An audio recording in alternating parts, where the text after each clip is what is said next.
그 어머님의 교회? 어머님이 다니는 거. 그런 것까지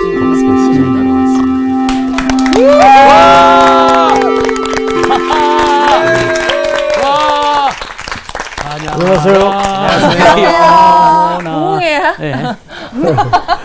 늘 그렇게 네? 열렬히 환영해 주셔서 고맙습니다. 그러니까 또 이런 사람이 없습니다. 아, 그럼요. 네. 잘 지내셨어요? 네. 네, 반갑습니다. 네.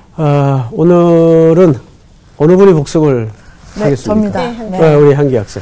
지난 시간에 우리가 귀신에 대한 얘기를 했어요. 아, 우리가 흔히 귀신. 생각하는 귀신이 아니라 그쵸. 성경 속에서 말하고 있는 귀신에 대한 얘기를 했는데 일단 장소가 예수님께서 안식일에 가버나움 회당에 들어가셨을 때 이제 그 말씀을 전하시는 그때인데 더러운 귀신 들린 자가 있는데 이제 그거를 내쫓으시는 장면이었어요. 그런데 저희가 오해하고 있었던 게 있더라고요. 그 귀신이 난 당신이 누군지 안다. 하나님의 그렇지. 거룩한 자이다. 그래서 아유 귀신도 아는데 우리는 뭐 하는 거야? 사람들이 그것도 몰랐다 그랬는데 보니까 그걸 모르고 한 거였더라고요. 당신을 아노라. 근데 이건 안다는 거는 그 당시에 교제가 있어야 되고 뭐 이럴 때 안다는 표현인데 이것도 거짓말이었고 하나님의 거룩한 자라고 이렇게 고백하듯이 얘기한 것도 그 당시에 막 제우스 신이나 막 신들에게 이렇게 우상 숭배할 때 하나의 그 제2의 서문. 그렇죠. 서문처럼 이렇게 고백하는 거를 그냥 인용해서 그냥 쓴 거지 진짜 알고 그렇게 말한 게 쥐뿔도 아니었더라고요. 그래서 그랬구나. 그러면서 이게 저희가 시편 뭐 요한계시록을 보면서 그 사탄 이렇게 마귀에 대해서 이렇게 표현하는 걸 배웠어요. 뭐 용, 또 뭐 있었죠? 리워야다. 리워야다. 뭐 붉은 붉은 큰 용 악어. 이렇게 나왔는데 우리가 절대 사탄을 두려워해서는 안 된다. 왜냐하면 이미 예수님께서는 이 마귀 사탄을 쫓으러 오셨고 이미 머리를 다 부수셨기 때문에 그렇지. 지금 몸뚱아리만 지금 막 발버둥 치고 있어요. 저희를 해할 수가 없거든요. 없어. 그래서 두려워하지 말고 우리가 이제 기도하면서 늘 깨어있는 자로 기도하면서 내 힘으로 사는 것이 아니라 정말 하나님의 힘을 붙잡고 우리가 하루하루 살아야 된다. 잘 정리했다. 기가 막히다. 기가 막혀. 깔끔하다. 잘 먹는다. 맛있어. 사랑의 향기가 가득해. 예, 우리 향기 학생 아주 잘했어요. 감사합니다. 예. 오늘 수업 마가복음 6강 예수님의 신방. 자, 오늘은 29절부터 1장, 저희 광호 학생부터 네. 34절까지. 네. 예, 자, 옆으로 쭉 읽읍시다. 회당에서 나와 곧 야고보와 요한과 함께 시몬과 안드레의 집에 들어가시니 시몬의 장모가 열병으로 누워 있는지라 사람들이 곧 그 여자에 대하여 예수께 여짜온대 나아가사 그 손을 잡아 일으키시니 열병이 떠나고 여자가 그들에게 수종드니라. 저물어 해질 때에 모든 병자와 귀신 들린 자를 예수께 데려오니 온 동네가 그 문 앞에 모였더라. 예수께서 각종 병이 든 많은 사람을 고치시며 많은 귀신을 내쫓으시되 귀신이 자기를 알므로 그 말하는 것을 허락하지 아니하시니라. 네. 오늘도 귀신이 많이 나오네요. 네. 자, 오늘은 귀신 얘기는 안 하겠어요. 지난 시간에 넘치도록 했기 때문에. 아이고. 예. 자, 오늘은 이제 베드로 장모 얘기를 좀 할 겁니다. 장모님. 이 얘기는 다른 복음서에도 1차 한번 등장을 합니다. 네. 자, 그런데 우선 큰 구절을 좀 우리가 봐야 될 것 같아요. 성경을 디테일하게 한 절 한 절 단어 하나하나씩 공부하는 것도 아주 중요한 공부지만 이게 어느 흐름과 어느 맥락에서 지금 흘러가고 있는가를 그 줄기를 아는 것도 아주 필요한 네네. 공부죠. 앞서까지만 해도 예수님이 지금 활동하셨던 공간은 어디였습니까? 가버나움. 조금 더 좁혀서. 회당. 그렇죠. 회당. 지난주 서론 시간에 회당의 개념에 대해서 말씀을 드렸었어요. 네. 회당은 어떤 공간이었죠? 예배하고 예배하고 찬양하는 말씀을 가르치고 교제하고. 말씀에 듣는 네. 거. 그 말하자면 유대인들이 전제하는 삶의 가장 압축적인 공간이었어요. 네. 그렇죠? 여기서 찬양과 예배와 가르침과 교제와 모든 게 다 이루어지는 곳입니다. 그런데 오늘 본문이 광호 학생 어떻게 시작되는가를 한번 다시 읽어보세요. 네, 회당에서 나와서 그 베드로와 안드레의 집에 들어가십니다. 회당에서 나와요. 네. 네. 그리고 어디로 들어가시죠? 집으로. 시몬 네, 시몬 안드레의 집. 집으로 들어가세요. 들어가세요. 혹시 여기에서 무슨 힌트를 찾을 수 없을까요? 하나님의 주님의 역사는 이렇게 모이는 그 예배당이 회당에서만 있는 게 아니라 밖으로 더 나와서 이제 각자의 집으로도 이렇게 서서히 퍼진다. 흩어지는 거기서 교회? 그렇지. 하우스 처치? 그렇지. 흩어지는 교회? 이제 우리 그 성수학당 학생들의 크레스를 알 수 있는 아주 좋은 답변 중에 하나입니다. 두 가지 의미가 있는데 첫째는 방금 말씀하신 것처럼 이걸 오늘날 교회라고 이해를 했을 때 네. 네. 교회라고 이해를 했을 때 우린 교회에서 예배를 드리고 말씀을 배우고 또 훈련을 받고 네. 교제가 이루어지죠. 그게 그대로 어디로 이어져야 됩니까? 집으로. 삶에서도 이어져. 가정. 가족. 집은 말하자면 가정단위죠. 그렇죠. 네. 예, 가정으로 흩어지는 교회가 돼야 되겠죠. 네. 네. 알겠어요. 예, 얘기해 보세요. 예수님께서 집으로 가셨잖아요. 네. 근데 그 당시에는 사실 사람들이 예수님은 회당에만 계시고 여기 안에만 계신다고 생각하셨는데 이동을 하신 거잖아요. 네네. 그러니까 그게 그거잖아. 다음 얘기해. 분위기 딱 끊어지네. 아니 끊어지는 게 아니라 어떻게 내가 지금 그 얘기를 하고 있잖아요. 복습으로 다른 게 끝냈어야 아니구나. 돼. 다른 게 아니라 그 얘기를 하고 있잖아요. 여기 옆에 너무 앉아있었던 거 지금 향기 학생이 말하고자 하는 내용이 바로 이 내용이에요. 그죠. 그런데 여기 이제 또 하나의 내용이 암시되고 있어요.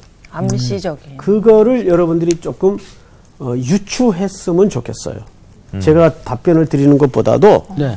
우리 학생들이 힌트 주세요. 예? 그렇게 선생님한테 뭐 이렇게 친절을 기대하지 마세요. 그건 그런 것 같아. 정말 우리 좋아. 본인 스스로 해보자. 너무 내 스타일이셔. 흩어지는 교회 첫 번째, 두 번째. 또 하나의 중요한 의미는 지난 시간에 회당을 공부하면서 회당 안에 뭐가 있었어요? 더러운 귀신. 더러운 귀신 들린 자가 있었어요. 더러운 귀신진. 경련을 일으키고 네. 네. 마비가 일어나고 경련을 일으켰다는 말에 그 어휘를 들여다보면 양쪽에서 찢는다 그 말이에요. 그 단어가 굉장히 가슴 아픈 얘기예요. 그렇죠. 그러니까 서로 이 영혼을 뺏는 작업이에요. 굉장히 격렬한 작업이죠. 네네. 예? 그 헬러 단어를 들여다보면 경련이라는 말은 양쪽에서 붙잡고 이게 내 아이다, 네 아이다. 네네. 무슨 치정 드라마에 나오는 이야기처럼 서로 뺏는 그런 양쪽에서 당겨가지고 찢는 그런 개념이에요. 근데 영적으로 너무 정확한 개념이네요. 그러니까요. 굉장히 정확한 네. 표현이죠. 자, 여러분, 해당은 이미 더러운 귀신 들린 자가 앉아 있었어요. 네. 이게 그 당시 유대교의 실체예요. 회당의 실체예요. 무슨 말인지 알겠어요? 네. 예수님이 거기서 나오셨어요. 거기서 나오셨어요.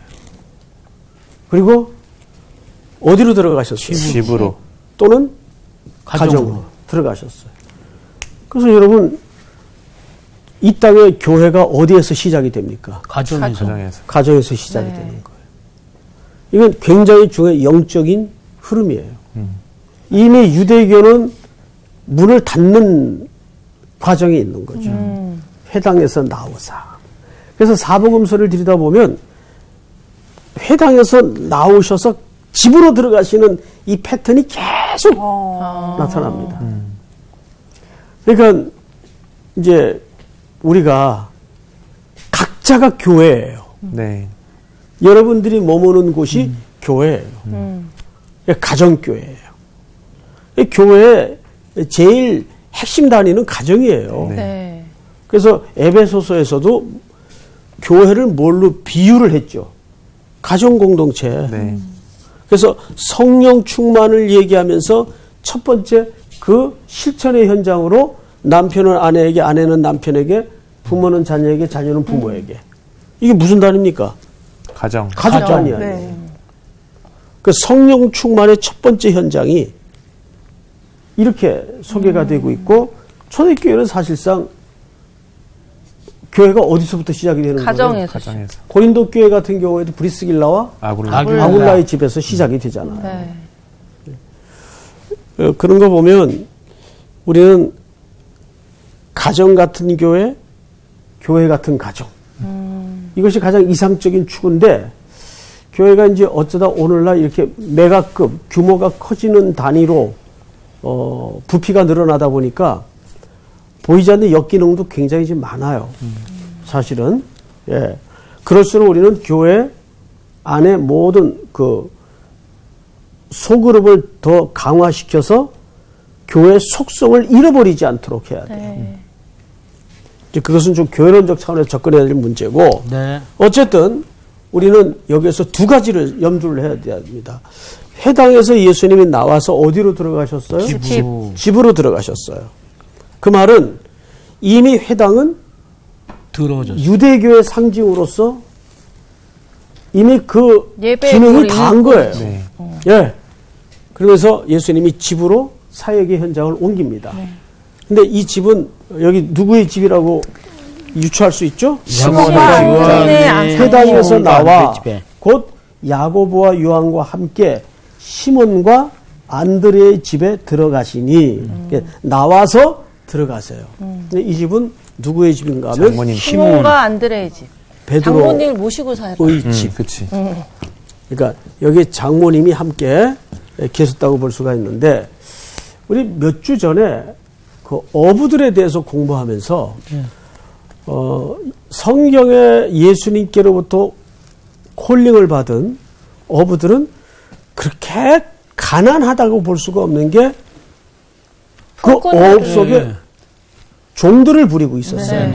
그런 걸로 봐서 규모가 꽤 되는 어업을 하는 가정이었을 것이다.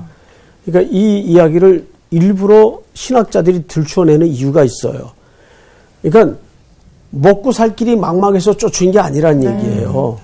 뭐 이래도 죽을 거 저래도 죽으나 뭐 저분이라도 한번 따라 나서 보자. 그러면 좀 팔자가 펴려나 이런 차원이 아니라 그 말이에요. 적어도 모든 버리고 포기할 게 있었다는 얘기예요. 그리고 이제 따라 나선 길인데, 여기 지금 시몬의 집에 들어가시니 30절 시몬의 장모가 열병으로 누워 있는지라 이렇게 돼 있어요. 열병. 여러분 그 혹시 그 열병 걸려 보신 적 있어요, 여러분들? 열병 막 얼굴에 막 다 그쵸. 올라오는 이런 네. 거 아니에요? 아이들. 혹시 그 그렇게. 전염성이 강한 병 중에 하나인데 장티푸스 아세요? 네네. 주사는 맞아봤어요. 그거는 주사는. 호흡기 전염보다는 음식물 맞아요. 전염병이죠. 네. 저는 실제 걸렸던 적이 있어요. 오. 장티푸스. 네네. 장티푸스가 열병이에요. 근데 여기에서 말하는 병이 장티푸스라고 볼 수는 없어요. 근데 열병이 얼마나 무서운가 하면, 저는 이제 대학 때 기숙사 생활을 했단 말이에요. 근데 이제 그 음식물이 뭐가 잘못됐는지, 아마 상한 음식이 들어갔었는지 어쨌는지, 뭐 다른 균이 들어갔었는지 모르겠는데, 집단 장티푸스가 발병이 된 거예요. 아이고. 이 15명이. 그 병에 걸려가지고, 그게 전염병이니까, 앰뷸런스에 실려가지고, 저 역천동 국립병원인지 시립병원인지는 잘 모르겠는데, 거기 전부 집단으로 그 창살 같은 게 있더라고요. 갇혀서. 한 2주 입원을 엄청 큰 격리돼서 했던 적이 있어요. 뭐 조그마한 신문에도 나오고 그랬어요. 학장님도 와서 이제 방문을 하고 그랬는데 좀 꽤 큰 이슈였던 적이 있습니다. 근데 이제 그게 설사가 엄청 심해요. 이게 막 다 쏟는 거예요. 다. 살 빠져. 진짜 괴로운데. 고열에 다 쏟는 거예요. 그래가지고 그걸 앓고 나니까 어느 정도 심했는가 하면 그 온몸에 이게 다 올라오는 거. 털이 다 빠져요. 이 팔다리에. 어머. 네, 털이. 그 정도로 심했던 적이 있습니다. 근데 이제 놀랍게도 여기서 말하는 열병은 이게 명사로 쓰여지면 질병의 이름이 맞는데 네. 이게 명사로 쓰여지질 않았어요. 이게 동사 분사형으로 쓰여졌어요. 그럼 질병이 아닌 거예요? 그럼 이게 질병이 아니란 얘기예요. 질병이 아니고 열나는 상태? 그 장모의 어떤 상태를 얘기하는 거예요. 화병. 아, 화병 아니죠. 스트레스. 그치, 열나는 상태, 화병. 이게 이제 화병일 가능성이 많아요. 아, 뭐 때문에 화병이 났을까? 화병. 여러분 갑자기 사위가 고기 안 잡고 어디 뛰쳐나가가지고. 돈 벌다가. 화병이 났네. 죄송합니다, 장모님. 이 유추를 하자면 그런 그쵸? 유추가 가능해집니다. 예를 들어서 지금 베드로는 말하자면 꽤 이제 큰 규모의 어업을 하고 있는 집안의 자제인데 네. 결혼을 한 사람이에요. 그 사도들 중에 이 결혼 생활에 대해서 구체적으로 나온 인물은 베드로밖에 없어요. 그러네. 결혼을 한 사람인데 어느 날 네, 어느 날. 누군가를 따라 가게 되고.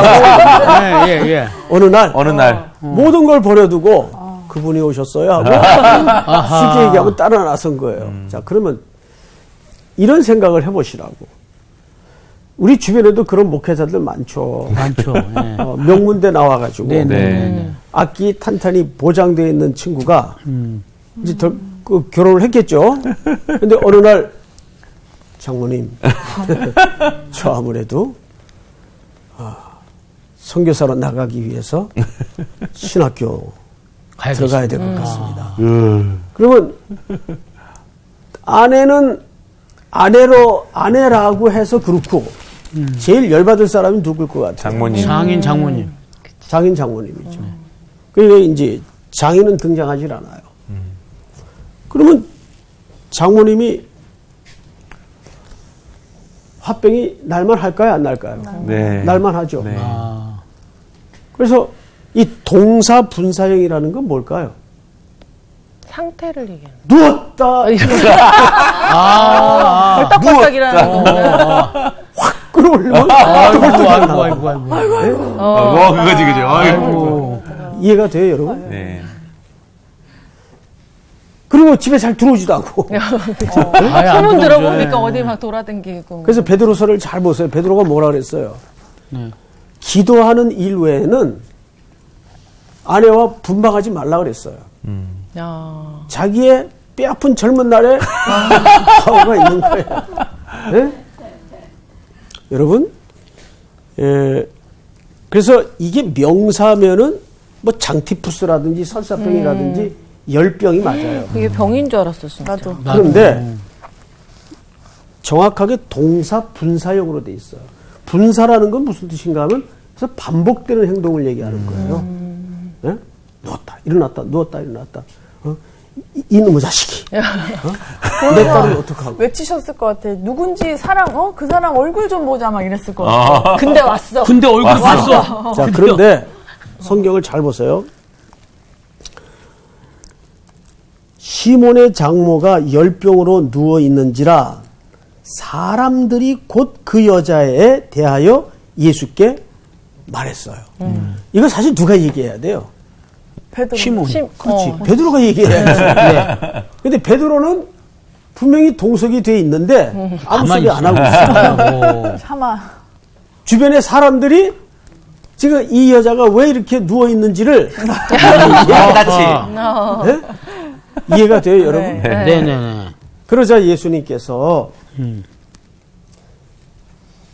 나아가서 그 손을 잡아 일으키시니 이렇게 되어 있습니다. 손을 잡아 일으키시니. 그런데 마태의 기록은 또 달라요. 자, 우리 누가 마태복음 3장을 열어보세요. 궁금하다. 마태복음 8장 참, 8장. 8장이요? 8장 14절부터 한번 읽어보세요. 네. 예수께서 베드로의 집에 들어가사 그의 장모가 열병으로 앓아 누운 것을 보시고 그의 손을 만지시니 열병이 떠나가고 여인이 일어나서 예수께 수종들더라. 자, 여러분, 여기에서 마태는 이걸 어떻게 설명했죠? 손을 만지시니. 그의 손을 만졌다고 되어 있는데 마가는 잡아 일으켰다고 되어 있어요. 맞죠? 네. 네. 이 일으키다라는 말은 에게이로라는 표현을 써요. 에게이로. 예들로. 잡아 일으키다. 만지시니. 에게이로. 이거 정확하게 부활 용어입니다. 부활. 그러니까 이 여인의 모든 영혼의 상태가 제대로 돌아온 거예요. 네. 뭔가 지금 예수님에게도 마뜩치 않았을 게고 도무지 어느 날 갑자기 삶의 방향이 틀어져 버린 사유에 대해서도 이해를 못하고 우라통이 터지고 있던 상태였는데 사실 그 주변에 간증들을 들어보면 뭐 저도 그런 이제 일을 겪었던 적이 있어요. 제가 이제 호르몬이 밑에서 자랐잖아요. 네.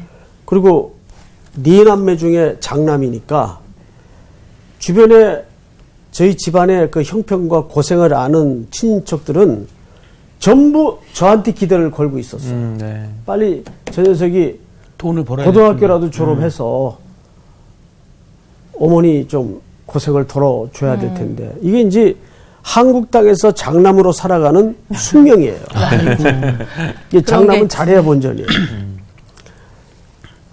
근데 제가 고등학교 졸업하자마자 그들의 기대와는 달리 맨날 그 시커먼 가방 들고 사당동에 왔다 갔다 하니까 제일 열받은 분이 저희 이모님이에요. 저만 보면 그냥 그들 좀 다혈질이시거든요. 게다가 이북분이 돼가지고 욕도 잘해요.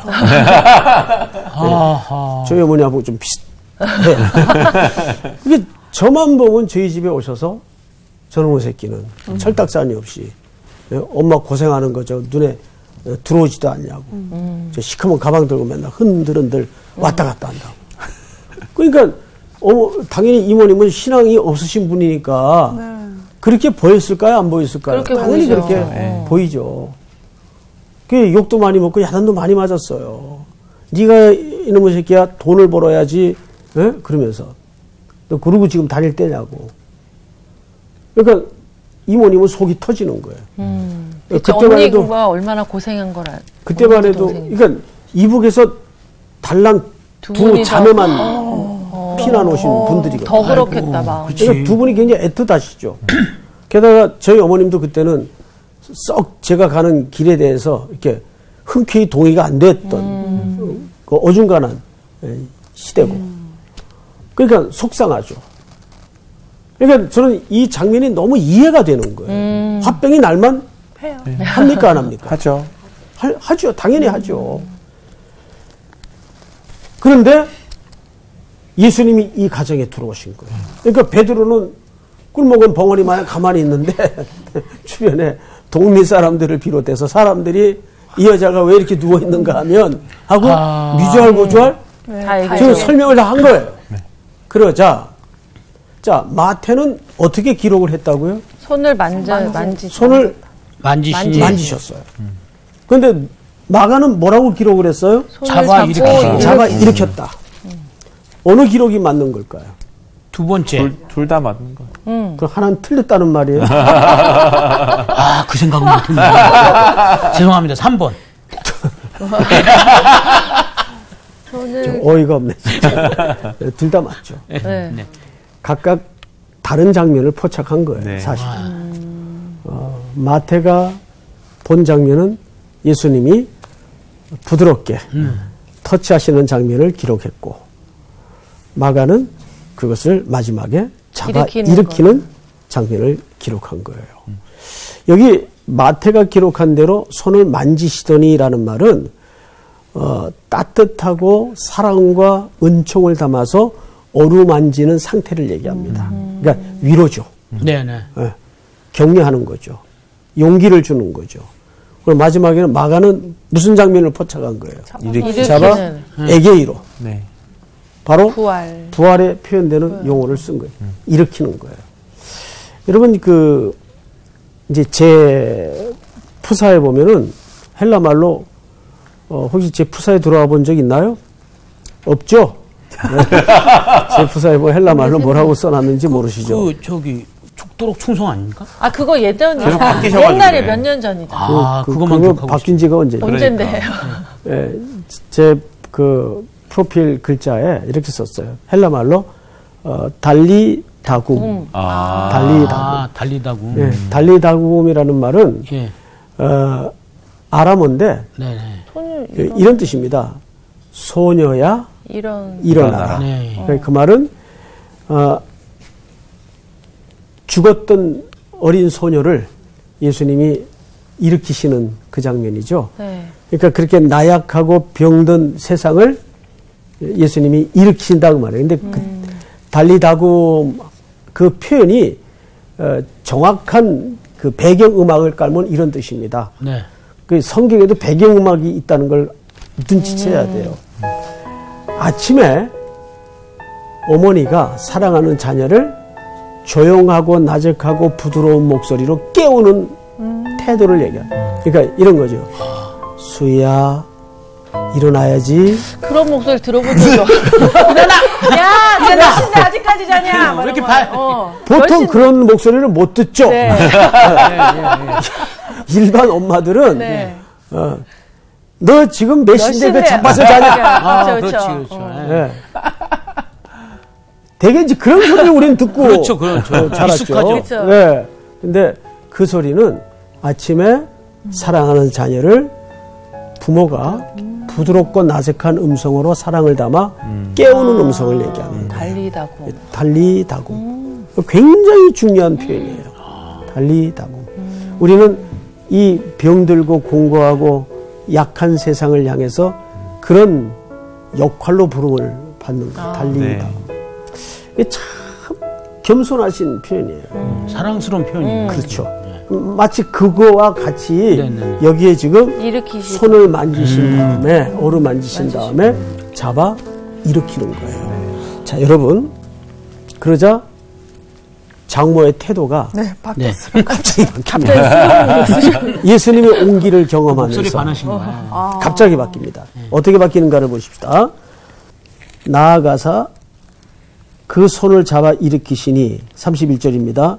열병이 떠나고 그 우라통이 지금 사라지고 떠나고 예, 여자가 그들에게 수종드니라. 뭐하니라? 수종드니라. 왜 장모가 갑자기 여자로 바뀌었을까요? 아.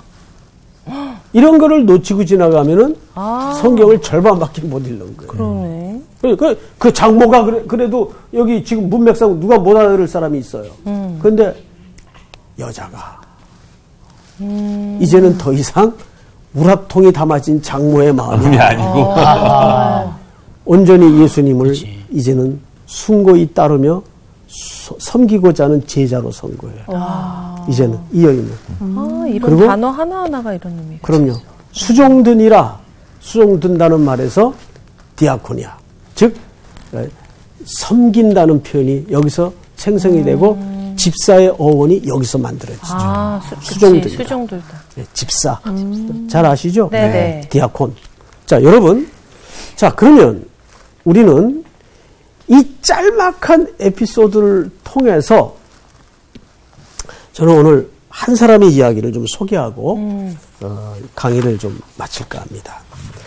요 가까이 가면은 양화진, 요즘은 그 이름이 바뀌었던데 양화진 외국인 묘라고 돼 있어요. 네. 요즘. 네. 그렇죠? 근데 사실은 거기 뭐 선교사님들이 네네네. 그렇죠. 거기 안장이 돼 있습니다. 네. 저도 이제 한 몇 차례 가봤어요. 가봤는데 거기에 가면 3대가 6가족이 연달아 묻힌 묘가 있습니다. 네, 그분을 제가 좀 소개하겠습니다. 그 윌리엄 제임스 홀 선교사의 무덤이에요. 이분은 원래 캐나다 사람이죠. 그런데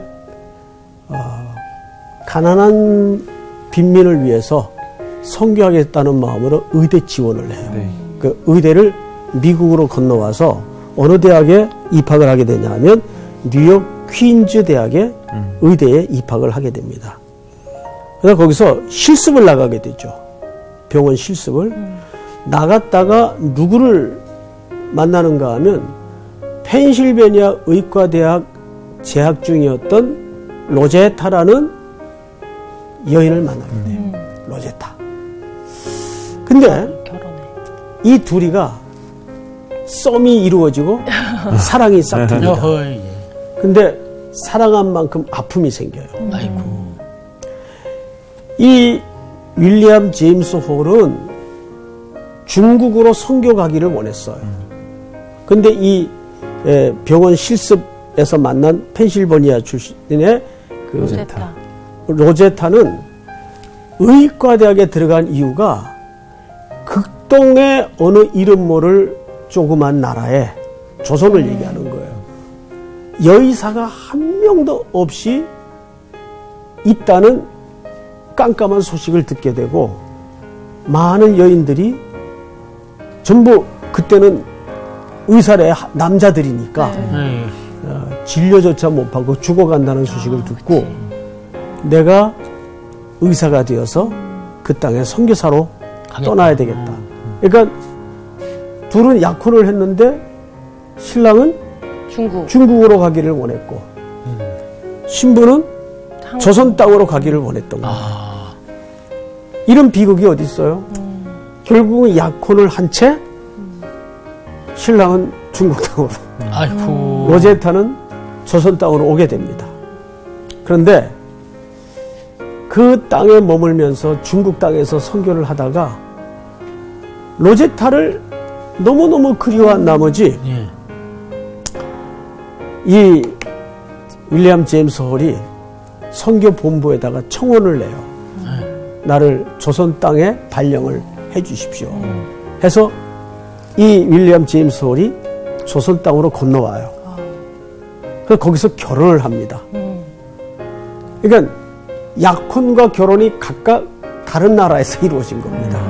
또 선교도 출발을 다른 나라로 갔었고 그러다가 이 남편이 병이 들어서 죽어요. 그 남편이 30대 초반에. 근데 죽고 나서 장례를 치르고 끝났는데 보니까 배 안에 둘째가 들어선 걸 알게 됐어요. 딸인지 아들인지조차 모른 채. 그래서 그 아기를 낳으러 첫째 어린 아들을 데리고 미국으로 와요. 이 로제타가. 그리고 아기를 출산한 다음에 딸을 데리고 태어나 보니까 딸을 데리고 다시 이 깜깜하고 가난하고 어두운 땅을 밟아요. 그러다가 그 둘째 딸이 또 한국 땅에서 전염병으로 죽어요. 그러니까 아버지도 딸도 한국에 사역을 하다가 숨을 거두게 됩니다. 그리고 이 로제타는 결국 평양에 기홀병원이라는 병원을 만들고 또 여러분 혹시 저는 이제 이 타자기를 본 적이 있는데 맹학교 교사를 할 때 로제타 타자기라고 있습니다. 이분이 만든 거예요. 앞을 보지 못하는 맹인들을 위해서. 그리고 이대병원, 인천간호대학, 인천기독병원, 또 농아학교, 맹인학교, 경성여자학원 전문대학교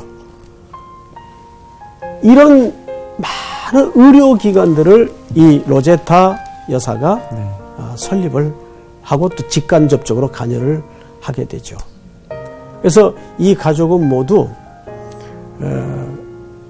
6명의 가족들이 저 선교사들 묘지에 안장이 돼 있어요. 제가 이 얘기를 하는 이유가 있습니다. 우리의 인생이 예수님과 제대로 터치만 되면 우린 전부 어떤 존재로 새로 일어나야 될까요? 섬기는 존재. 섬기는 이 베드로의 장모도 그 예수님의 온기를 경험하고 예수님의 생명과 터치되기 전까지는 단순히 딸 걱정, 그건 어쩌면 이 세상을 살아가는 사람들의 당연한 원리와 질서일 수 있어요. 네. 그렇잖아요? 네. 그리고 사회 걱정, 가정 걱정에 우라병이 났을 수도 있어요. 그런데 예수님의 손길과 생명이 맞닿고 거듭나는 순간 예수님 앞에 한 여제자로서 평생 그 예수님을 수종드는 섬기는 자가 됩니다. 뭐 이 로제타, 윌리엄 제임스 홀 이런 분들 외에도 이 조선 땅이 우상 숭배 가난하고 깜깜했던 그 흑암의 시절에 그 묘지에 가보면 전부 죽은 연도의 나이가 몇 살인지 아세요? 24, 맞아요. 23 이래요. 그래서 조선 회상이라는 글을 보면 제가 조금 아까 서점에 가서 그 책을 좀 사서 확인을 해보려고 했는데 결국 책을 찾질 못했어요. 그래서 제가 적어왔던 거를 한번 좀 읽어드리겠습니다. 여기 한 권의 책이 있다. 그리고 여기 한 인간이 있다. 그 책보다 더 위대한 양화진에 묻힌 선교사들은 모두 젊은 청년들이었다. 가서 연역을 보면 나이들이 23, 26 사이에 한국 땅에 무모하게 건너와서 결코 무모하지 않게 죽어간 그런 청년들입니다. 그들이 처음 생면부지의 나라 조선에 간다고 했을 때 무모하다고 했다. 실제로 사랑하는 가족을 잃고 목숨을 잃기도 했다. 그렇게 헌신했지만 정작 복음 전파는 불법이라고 거절당하고 낯선 이방인이라고 무고당하고 사역의 열매는 초창기에 변변치 못했다. 그러나 이 이방인 그리스도인들은 한국을 포기하지 않았다. 죽기까지 사랑했고 죽어서도 자녀들이 사명을 이어갔다. 세상은 결코 이해할 수 없는 신비로운 사랑의 사명이었다. 이해받지 못했지만 그 신실한 신앙과 사랑이 고마워 조금씩 선교의 문이 열리더니 130년이 지난 이 땅의 방방곡곡마다 교회가 세워지고 천만의 그리스도인들이 생겨났다. 무모한 열정으로 시작된 조선 선교는 전후무한 선교의 역사가 되었다.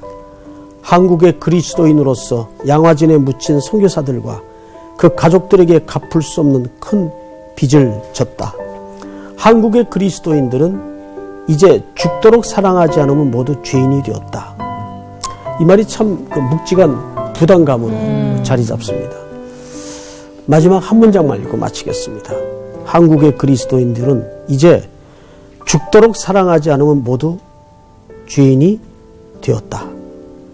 그것이 이 목숨을 걸고 대를 이은 사랑에 대한 도리이다.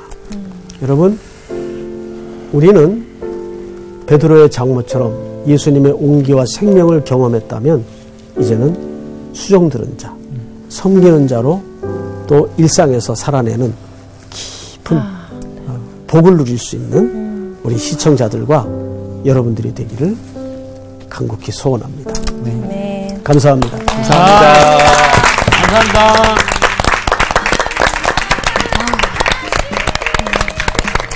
너무 묵직한 울림이 있어서 무슨 말을 해야 될지 모르겠어요. 애들이 너무 많이 죽었잖아. 오셔가지고 젊은 나이에 풍토병이나 이런 것 때문에. 그냥 우리 입장으로 보면 이게 얼마나 가슴 절절하게 와닿을까 싶을 때가 많아.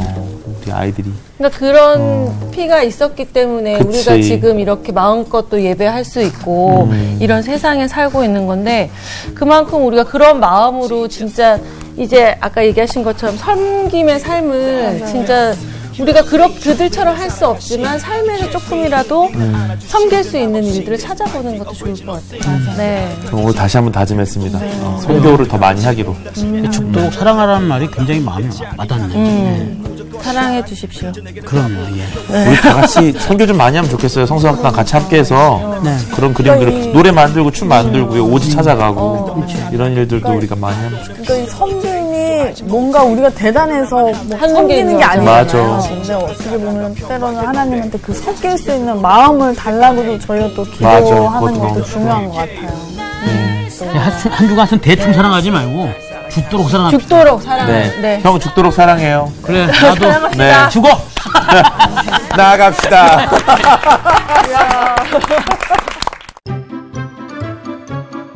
이번 주 퀴즈입니다. 다음 중 삼손과 관련 있는 것은 무엇일까요? 1번 마노아, 2번 횃불, 3번 라합.